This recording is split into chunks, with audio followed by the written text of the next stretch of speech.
Tim Kohut works at National Core, and his presentation today is Operational Economics and Energy Analysis, the Case for All Electric and Zero Net Energy. Tim is an architect with the AIA. He's the Director of Sustainable Design with National Community Renaissance, which is a regional developer builder of affordable housing. Notice they do both, that's important. Tim works with design teams, construction teams, and subcontractors implementing strategies aimed at high performance and energy efficiency with an increasing focus on zero net energy and carbon neutrality. He uses his skills as an architect and as a certified energy examiner to identify the most cost-effective pathway to National Core's high performance goals. Welcome, Tim. Thanks, Sean. Thanks for having me. Let me cue my slides here and start going through this for you guys. I feel like I'm in a very big shadow following Bruce and Payam on that. Those were great presentations. I'm going to talk about the economics of the case and what we're grappling with at National Core as we look at electrification and decarbonization. And I'm going to fly through some early slides here that are going to talk about what we're doing with new construction, which I think is kind of a done deal for us. We figured this one out. Just to give you some background quickly, National Community Renaissance is a developer builder of affordable housing. We develop, we build, we own, we operate, we provide ongoing residential support services, and we are fully committed on sustainability. We are a power builder named by the U.S. Green Building Council as someone who a developer goes above and beyond what's required for normal LEED projects. We've had this distinction 3 years in a row. We're the only affordable housing developer on that list. We're the first non-architectural entity to actually sign the AIA 2030 commitment. So we are committing to this approach to, especially with pipeline buildings, new construction, carbon neutrality. So we're tracking those requirements on each project, and I get to shepherd those through the project and manage our design teams as they shoot for those efforts. And we are what I would say an institution that believes in pragmatically embracing opportunity and driving down the cost of affordable housing first and foremost, and then try to hit our sustainability goals secondarily. Which makes my job a little bit more difficult because, as you can see, I'm a little bit of a tree hugger, but I can't say that I work for a tree hugging organization. We, sort of relish the success that we've had, but we're really driven by the economics. Economics of rooftop solar in the days, before we get mired into, the NEM 3 revisions, the tariffs for rooftop solar that may be coming down the pike, have really driven this for us, and I'll tell you why. This is the Swanson Effect, which I'm sure many of you have seen. And it says essentially that every time that worldwide capacity to manufacture photovoltaic panels doubles, the cost of those panels drops by 20%. And it's really, it's a nifty graph, but I work on the general contracting side at National Core. So we buy solar on all of our projects, and we see this all the time. The relentless drop of prices in rooftop solar. This is a project that we were working on last summer where we decided we were interested in buying the last 400 kW to take a community from 1/3 PV offset all the way to zero net energy and carbon neutrality. And our pricing came back at under $2 a watt. Compare that to, $250 last year, $275 the year before that, $3, $3.25 the years going back, it's steadily marching downward, and it's staying flat at $2 at least for the moment, even despite some issues with supply chain. And what are we able to do that? These are pre-2019 buildings that I'm going to show you where we've just went in and we figured out the economics of this. This is San Ysidro Senior Village, 51 units of housing for the formerly homeless in San Diego. It's a mixed fuel building. But we came in and we decided we were going to use the architecture and land as much PV on the building as we possibly could. This is what the profile looks like. When I'm doing this on the new construction side, it's a mix of, for me, IES, BE, and Energy Toolbase to do the analytics on this to figure out what our costs are going to be. But it's easily done with CBEC Commons, CBEC Res, and some open AE software. We're sort of working on the free version of this at the moment that we hope to get out there in the larger world in the next couple months. But the profile for San Ysidro Senior Village, you can see green is rooftop solar, blue is from the grid. We got nearly there, about 91% of the way to zero net energy. And this is why it's important. This is making the economic argument for this is critical for me the National Corps, because we will make the decision to implement what is the best in the best financial interest of National Corps, both upfront for first cost and long-term operations cost. San Ysidro Senior Village without PV, it's a master metered building. Residents are paying rent and utilities in one lump sum. They're formerly homeless, so they can't have the burden of trying to manage their utility bills. Without PV, the annual electricity cost would be $56,000.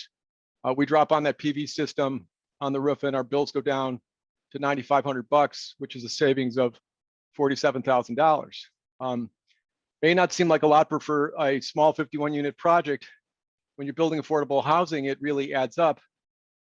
This is what I tell people is the most important aspect of this. When you look at the accelerating cost of utilities, they're escalating at 3%, sometimes more per year.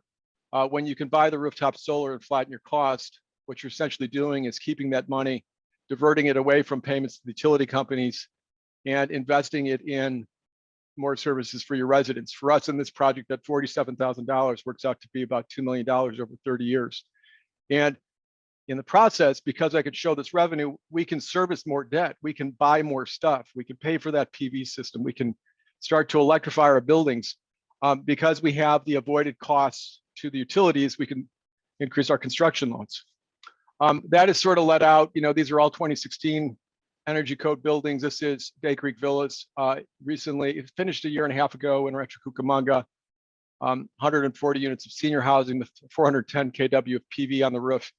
And the project was conceived before we started thinking about solar. So there's a lot of what I call gingerbread on this. So the roof itself is not oriented great for solar, but has a lot of carports. So we're able to get the project to zero net energy for electricity. It still has a gas boiler system, so it's a mixed fuel building.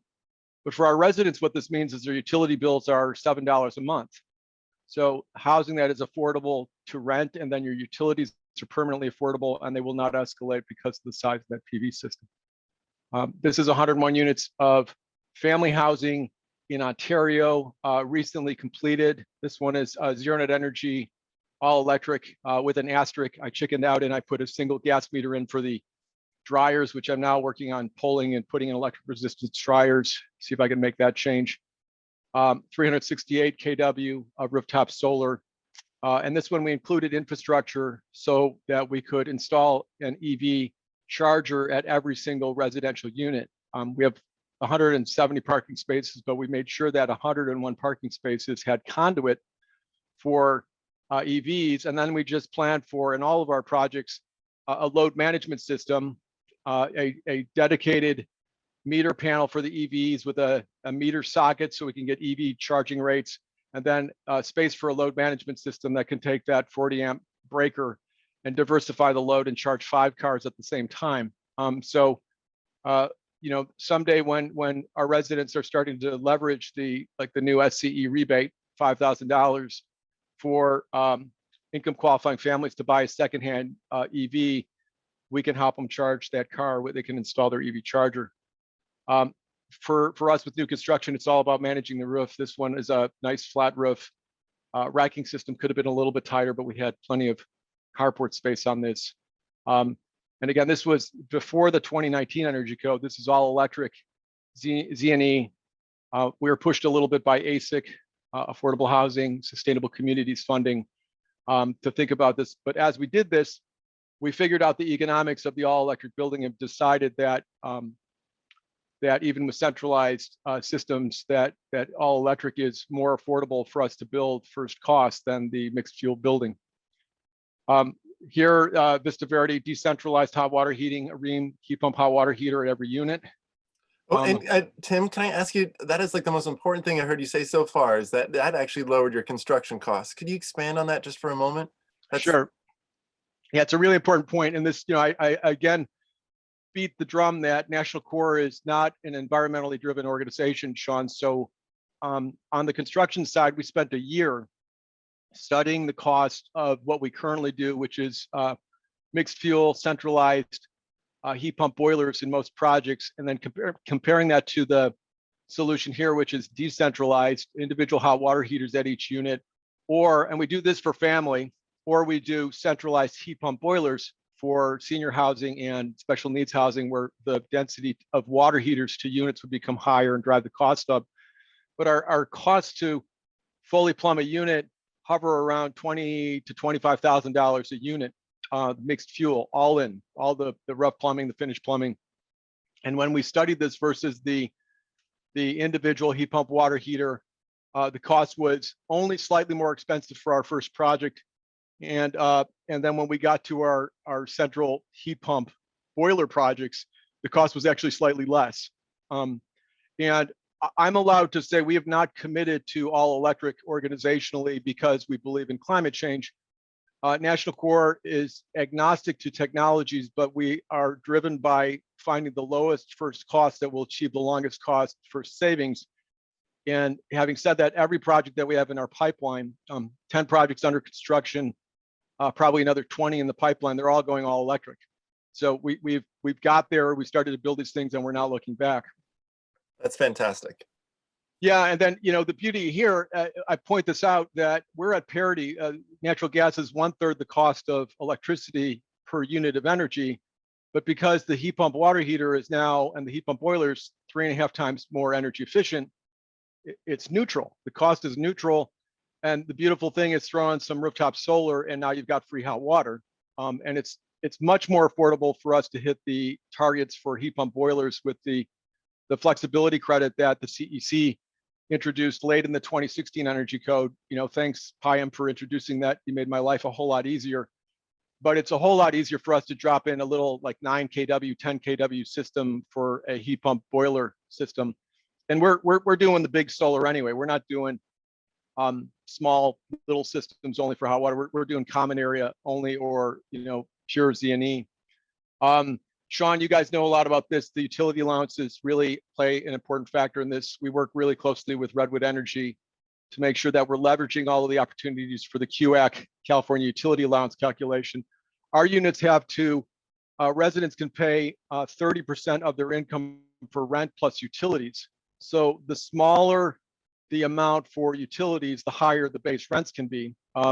So what we do here, this is San Bernardino, the published utility allowance cost in San Bernardino for a 2-bedroom unit is $134 a month, and for a 3-bedroom, $175. When I'm running this with the QAC, and this is one we ran for Vista Verde, Sean, you guys were on this one at Place in Service. Our published utility allowances here were $13 and $17. That adds up to a lot of money, $159,000 a year. You know, in savings that we can do, capital that we can leverage to buy things to make it more affordable for our residents to live in our projects.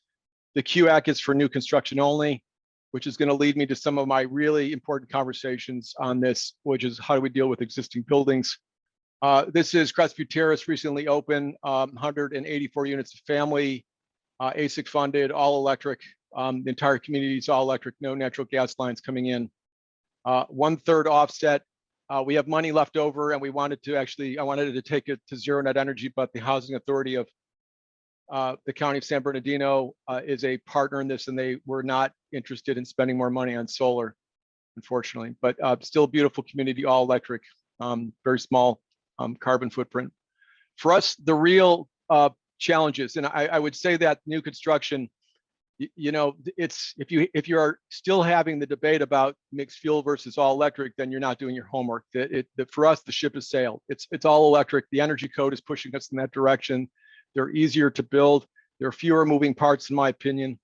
We're really confident that we're going to make this work, but it's the existing buildings that are important to us. We look at our portfolio. We're all in on the economics, so we own, build, operate. We never divorce ourselves from these projects, so we're looking at our utility costs constantly. This is our portfolio. We spend about $1.4 million in electricity, $800,000 in natural gas, and $366,000 in, or $3.6 million in water, which is not renewable. We just try to conserve it. But that $805,000 is really appealing to me. So is the 1.4, because we're starting to leverage the SOMA rebates to take a bite out of that. But we want to get into the fuel switching, especially for our big central boiler projects. SOMA is a game changer for the affordable housing industry. I think National Core is the largest recipient of SOMA funding. We've leveraged somewhere in the area of, I think, $15 million. And I think we're installing between 11 and 13 megawatts of solar onto our existing buildings, benefiting us, benefiting our residents. What I would like to do, $20 million in rebates on this. What I would like to do, and I'll start leaning into this, is can we do more with SOMA? When we get into the retrofits, as we talk about like changing out the ranges, the gas ranges, and putting in the induction cooktop, when we talk about fuel switching, pulling out the furnace, putting in a heat pump, the question is, how do you pay for it? So I got two examples here that I want to walk you through, and then my analysis. This is Cathedral Palms, which is fully funded by 4% tax credits. It's got enough money. It used late 1940s vintage construction, uninsulated buildings for the most part. Some of the buildings were CMU uninsulated, which were like pizza ovens for our seniors. Leveraged $1 million worth of incentives to pay for the rehab, a lot of LIWIP money, some MAHEP money, SoCal AQMD money, helped start offset some of this, which was central gas boilers, a lot of furnaces. And so we're going in, this is a combination of some Rheem heat pump hot water heaters on the left, and then some stand-in heat pump boilers on the right. The middle shot is the storage tank for the sand-in, and then you see the little sand-in unit on the lower right-hand side. So we got very close to going all electric on this. Ran out of steam on this because to change the gas ranges on this would have required an electrical service upgrade, which was going to trigger hundreds of thousands of dollars of offsite work to bring in new service. So we fell really short, but we certainly got really, really close for our residents. Heat pump, mini splits, ducted mini splits. Yeah, go ahead, Sean. I was going to say that's been where I've failed too. And I'm excited about, there's a collaborative that looks like it might get funded by SoCal Edison to make a 3-burner induction range with an oven that just fits in the exact same spot, but plugs into the nearby 120-volt outlet and uses 1800 watts. Like, we've been testing it with Empava, which is a California-based manufacturer. And I think in a year or two, we'll have an available product that can solve that one particular, always hobbles us. Like, how do we get rid of the stove issue? Well, we rely on your electrification handbook, Sean. So when you get there, let us know, because like our pursuit of electrification is ongoing and decarbonization is ongoing. So when this stuff comes up, let us know, because we can immediately plug it in and test it. Absolutely. You're my buddy here. We're partners on this. No, I hear you. And I appreciate everything you're giving me, including some stuff that I'm going to share in a couple minutes about this. The path to decarbonizing with SOMA, we're going to decarbonize everything associated with electricity. That's kind of a done deal. This trend line is going down in our portfolio because as we add more solar to reduce grid-tied electricity, that number goes down. More than half of our operational CO2 footprint, as you can see in the lower right, is associated with natural gas. So we've really got to start attacking this if we really want to do something about decarbonizing as a portfolio holder and then as an industry leader. The question is, why bother with this? We've reduced our efficiency. We're using less natural gas in this, and the gas company is relentless in coming to us when our equipment is about to age out, and they want to give us free equipment. Not always very efficient, not the most state-of-the-art efficient, but they want to give it to us for free. They want to take us off of our smoking habit by giving us free low-tar cigarettes. But at the same time, if you look at this, we're using less, but our costs are going up. So this was 2020. Our costs went up 7.9% for natural gas, even though we were using less. So we got to fuel switch and get out of here. This is the challenge. This is where I want to spend the last 9 minutes of my presentation. How do you deal with the unfunded rehab? This is a project that we're looking at in Corona. It's 160 units, 40 identical fourplexes. It's got a lot of problems. We've applied for 4% tax credits repeatedly and have not won because we don't have enough local city funding in this. And it's got asbestos all over the place. So I'm constantly asking, we're stacking the tech rebates, we're doing some LIWIP, but we can't get there. You got to come out of pocket on this. So what do you do? What are the solutions out there that could allow us to solve the split incentive? That's the biggest obstacle when it comes to fuel switching. We have every incentive to go in and change the central gas boiler, but we have no incentive to go inside a person's unit where they're already paying their utilities when we can't adjust the rents.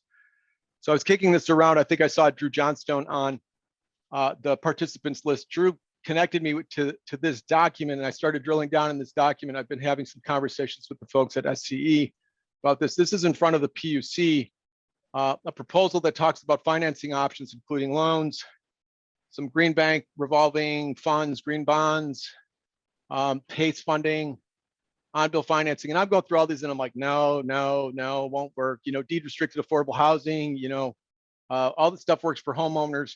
On-bill repayment, oh, maybe, no. But then I got to this one, Hosanna. This is tariff on bill, tariff-based recovery. What a great idea. And I highlighted the section here and it says, a tariff is not categorized as a loan to the customer. Therefore, it does not add to the debt profile of the property owner in a way that a bank loan would. Additionally, the investment in energy savings is tied to the meter of the physical property and it is transferable. Wow. All right. So this could be a way to take funds, get them into the utility bill. If we can demonstrate that there is opportunity to save money on this. So it's got a lot of needs. It's got everything. There's no insulation in the walls. The stucco is falling apart. It has asbestos in it. There's asbestos on the interior plaster. It's a real challenge. And what we'd like is we want to fully insulate the walls. Expensive, and we have asbestos everywhere. We want code compliant windows, easier to do. We'd like heat pump water heaters like those. We're going to work on that. We got some LIWIP money lined up. We would love air-to-air heat pumps, 19 SEER or better, but the LIWIP and tech rebates won't pay for all those. We'd like to put in those induction ranges. That Frigidaire model right now, some places it's going for $1,000. We think that would be great. And we all want this. We're all talking about it, but my question is, how do you pay for it?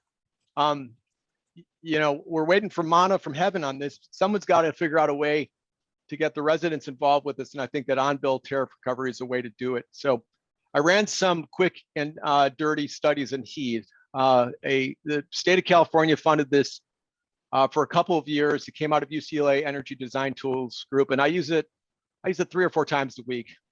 It's free.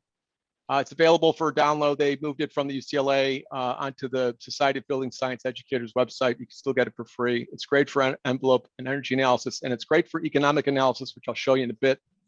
Here's Corona del Rey. I just created one of these little fourplexes. It's 1,024 feet. I got the windows kind of in there. You can see the neighboring adjacencies. I dropped some solar on it for later on. We can talk about the solar. It's good for visualization, and it's got a really nice interview process, which I'm going to cruise through very quickly. The building is no insulation. So I walk through it and I just describe this building has no insulation. The roof is flat. It's got a slab on grade. It's got a very old furnace and some air conditioning system. It's got a really old water heater, 58% efficient, water heater, assuming that for now.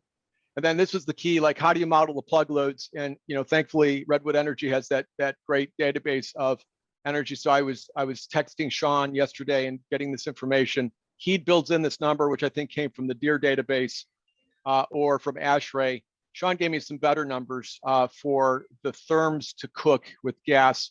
So I put those in there and we arrived at 48 therms is a nice baseline for a 2-bedroom apartment based on their database. And then later on, one of the schemes I add the induction stove and convection oven. So 647 kilowatt hours per year. I plug that in there. And then you got to adjust the utility rate. So I go and find the TOUD rate for Edison, or I'm just using straight D for now. And I plug that into heat behind on the advanced screen. You can adjust the electricity rates. And I found the gas rates, made the adjustments to the gas rate to make sure I'm staying current. $1.66 a therm right now. And then all I do with this is I come up with these different schemes. The as-built condition, I want to fuel switch the hot water heater. I want to fuel switch the range. I want to fuel switch the heat pump if I can. I want to add new windows and I'll add some PV. And the revelation here, and then I want to fully insulate the envelope if I can on projects like this. This is the vintage building. And this is what it looks like. He will give you some nice analysis tools here so you can look at costs of this, and you compare it to the current building, $2,600 a year to live in that. I could get it down to $672 with these improvements. But and I can also switch gears and look at carbon. If people want to talk about carbon, if I look at the best solution out here, I can reduce the carbon footprint of this building on site by 43%. But the important thing is, how do the economics work out compared to the base building? Because that's what everybody's going to ask.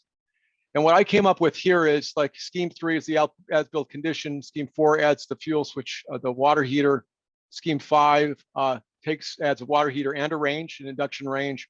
Scheme 6 does everything that the previous scheme does and adds a heat pump, 20 SEER heat pump, HVAC system. I changed the windows. I add the PV, the SOMA funded PV here, which is free for these residents. And then the last thing is I insulate the envelope. And if you look at this, what HEAT is going to give you is the payback analysis on this. You're going to see is, does the thing ever pay off? And if it does pay off, when does it pay off in good timing? And both of the conclusions I came up with was you got to leverage the opportunity with SOMA to push residents, push the project towards doing something else to fuel switch. And boy, on this project, if you could fuel switch, if you could find somebody to come up with the $24,000 to pay for everything, this thing is going to pay back in about 9 years. It's not all just the vintage building. I ran this analysis with the 2003 home. On this one, I assumed that everything was moderately insulated. It had dual pane aluminum windows. And on this one, you can see that it's harder to do the fuel switch and get it to pay off, even with the 2 kW PV system. If you look at the years to pay back, we're over 23 years if the cost is $13,000, because it is more affordable to live in these projects that were built more recently. And the last analysis I ran was something that was built after the 2013 Energy Code, which I'm assuming has a 78% efficient furnace and a 13 SEER HVAC system. And it's got decent windows. It's got dual pane aluminum, dual pane vinyl. So these ones, if you look at it, the same schemes here, with the exception of the envelope retrofits, very, very hard to do this. So, when we get to these points on, the insulated buildings, we're looking at a lot of many years to pay this back, absent rebates. So we've got to get into the tech. We got to get into LIWIP, anything else that can pay for this as a model for the rest of the affordable or the market rate industry. I don't think it's quite there yet. Hey, well, Tim, can you go back to that last slide? Because I noted that you have a 2 kW system. On a 100 amp panel, you can fit a 3.8 kilowatt AC system, which could be larger than that, right? No, so, absolutely, Sean. So the key is with this, like, it killed me about SOMA. When they came out with SOMA, they're dropping SOMA. You can size the system to meet the loads, even if you have a crappy building. And they never decided, I don't know why they didn't decide to couple SOMA with electrification, because you can reduce the size of the rooftop solar if you or you can reduce the utility bills for the residents if you increase the electrical loads by fuel switching. So you can bring more to the residents. You could reduce the size of the PV footprint if you insulate the envelopes. But here our PV size at Corona without insulated walls might be 3.5 kW per unit, and maybe it's 2 kW with the fully insulated building. But you're absolutely right. After going through this, with your help yesterday on the cooking, I arrived at the point where I was like, there's no way to do this with on-bill, tariff on bill to finance this portion of it, which I think is the only way that you can get residents participating in the process of paying back a portion of what you're doing in their unit, and anybody who lives in that unit. I think the only way to do it is to couple it with SOMA. So anywhere where we're doing SOMA, I think right now that the state regulators should be looking at this and saying, you need to couple this and do fuel switching and start paying for the envelope. And then beyond what we might have in current funding, the residents or the owner of that meter is going to start paying for some of this. Okay. So, woo! And it seems like, am I hearing you say basically if more than a 2 kW system, a 4 kW system, if that was funded by SOMA, if the mechanical system, it seems like tech or build, essentially, if they were coming in, because the HVAC system is the most expensive, it seems. Yes. right? And so that'd be the one to like really target like upstream incentives, for instance, to make the HVAC equipment itself be free so there's no markup on it, or like target packaged heat pumps instead of using split systems or something to reduce the labor. Like it, anyway, it seems like you're almost there, but you're saying there needs to be more money or less Yeah, expense. we are doing our first projects right now, our pilot projects. We've got 3 lined up for the first 6 months, we hope, of this year. And in one of those, we looked at the HVAC changeouts with LIWIP, and there's no reserves in the project to pay for the out-of-pocket portion of this. So we have to walk away from the possible furnace upgrade and the possible range upgrade. So we're going to do the hot water heating, we're going to do the dryer, so that's all we can afford to do. But we've got to figure out how to get into people's units. We've got to figure out a way to wire in more money, because we can't just wish for this. We got to have the opportunity where some mechanism is going to come in. And I think tying the residents into paying for their improvements, especially if you're giving them free solar from SOMA, is the way to do this. If their bill goes down $80 a month because they get free solar on the roof, can't they pay back $50 a month? For the new furnace, the new induction cooktop, the new heat pump water heater, the new heat 20 SEER ducted mini split or ductless mini split. That's, I think, the key in this. So I'm going to introduce our next speaker, but I just for folks to hang out. I'm going to dig into this deeper as the last presentation today, showing once again finances, and then we're going to have like a 40-minute conversation. And if you're still around, Tim, it'd be wonderful to brainstorm the ways to more deeply fund the retrofits. And Marnie